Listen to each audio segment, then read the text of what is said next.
Hi and welcome back. Now, in this chapter, I want to give an introduction onto the Azure SQL database service. Now, let's say that you want to host a database on the Azure platform. Let's say you want to host a Microsoft SQL Server database or a MySQL database. So firstly, what you need to do is to create a virtual machine. Then you probably need to install the server software for Microsoft SQL Server, then probably configure the server. Then you would also need to ensure that you configure high availability.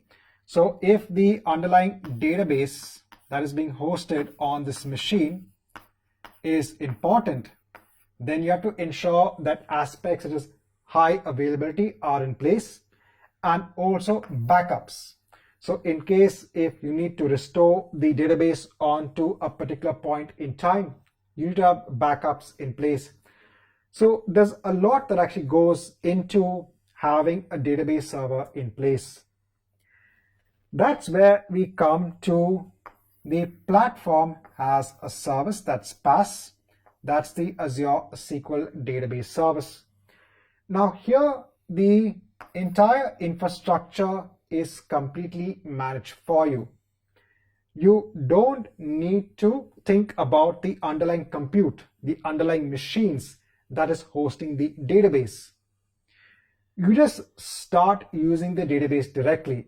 So the entire infrastructure is completely managed for you. Now, there are some other features that are also available for you. For example, backups are automatically managed for you. You also get aspects such as built-in high availability.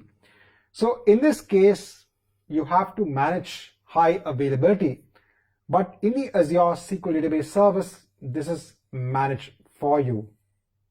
Now, when it comes to the pricing is an important aspect. When it comes to the Azure SQL database service, there are different pricing options in place. This makes it much more flexible. For example, there is something known as the DTU model, that is the database transaction unit model.